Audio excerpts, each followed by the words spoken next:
Hello everyone, Namaskar. Are you mostly dependent on others? Yes, there are some people who depend mostly on others. When they do not get support, they become very helpless. Actually, in this busy world, people hardly have time to think deeply about you. So, if you think that your family and friends will always take care of you, you may be disappointed. In this case, you had better build up your own system of living. And in order to do that, you must set your own boundary and create your personal space so that you can take care of your physical, mental, and emotional self. Apart from this, you have to find out your own strengths and weaknesses. And in this way, you can work on the skills that you want to improve. Of course, you must have a clear and attainable goal. That's all for today. Wish you success. হ্যাঁ, আমি যে ইংরেজিগুলো বললাম, যে ইংরেজি সেন্টেন্সগুলো বললাম, সেগুলো আমি এখন বাংলা ট্রান্সলেট করব। প্রথমে বলেছি, are you mostly dependent on others? আপনি কি বেশিরভাগ ক্ষেত্রে অন্যের উপর নির্ভর করেন? তারপর বলেছি, ইয়েস দেয়ার আর সাম পিপল।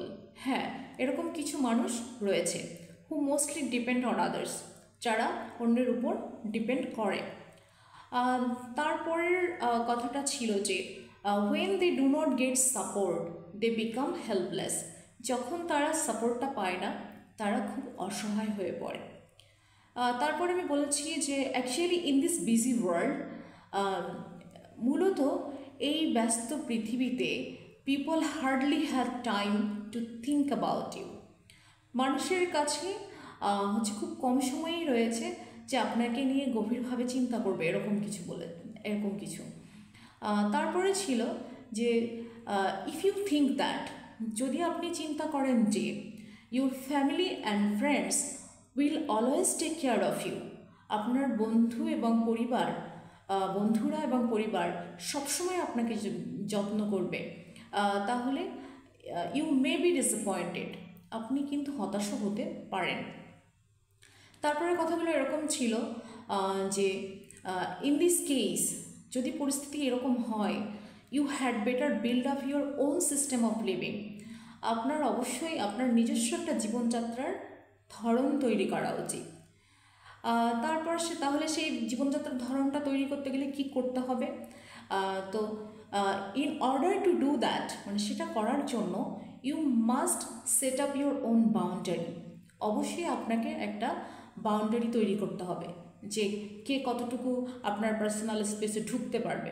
মানে ওখানে একটা কথা অ্যাড করাই আছে যে you must create your personal space, এবং নিজের জন্য একটা স্পেস তৈরি করতে হবে so that you can take care of your physical, mental and emotional self, যাতে করে আপনি আপনার শরীর, মন, আবেগ, এই সব কিছু আবেগীয় যে স্বাস্থ্য, সেটা ভালো রাখার জন্য নিজেকে যত্ন করতে পারেন। তারপর এখানে আরও একটা বিষয় যুক্ত হয়েছে যে apart from this you have to find out your own strengths and weaknesses. হ্যাঁ, আপনাকে আপনার যে শক্তিশালী দিকগুলো রয়েছে, আপনার চরিত্রের যে শক্তিশালী দিকগুলো রয়েছে এবং যে দুর্বল দিকগুলো রয়েছে, সেগুলোকে খুব ভালো করে ফাইন্ড আউট করতে হবে। এবং আপনার কাছে যে জিনিসগুলো মনে হচ্ছে যে এই বিষয়গুলো এই স্কিলগুলো আমার ডেভেলপ করা দরকার, সেটার জন্য কাজ করতে হবে।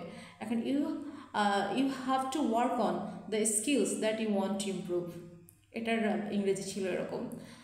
তারপর বলেছিলাম অফকোর্স, অবশ্যই you must have a clear and attainable গোল।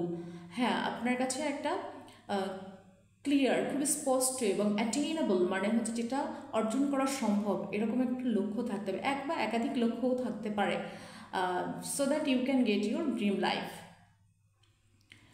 এটাই হচ্ছে আমার বিষয়বস্তু ছিল। আর তারপর বলেছি দ্যাটস অল ফর টুডে। আজকের জন্য আজকে এই পর্যন্তই। উইশ ইউ সাকসেস, মানে আপনার জন্য আমি আপনার সাফল্য কামনা করি। Thank you. তাহলে সবাইকে ধন্যবাদ। আজকে এই পর্যন্তই, ভালো থাকবেন।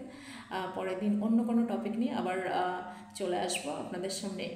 ইংরেজি বলা এবং হচ্ছে কোনো ভালো ভালো বিষয়ের উপর ইংরেজি বলার চেষ্টা করব। ভালো থাকবেন।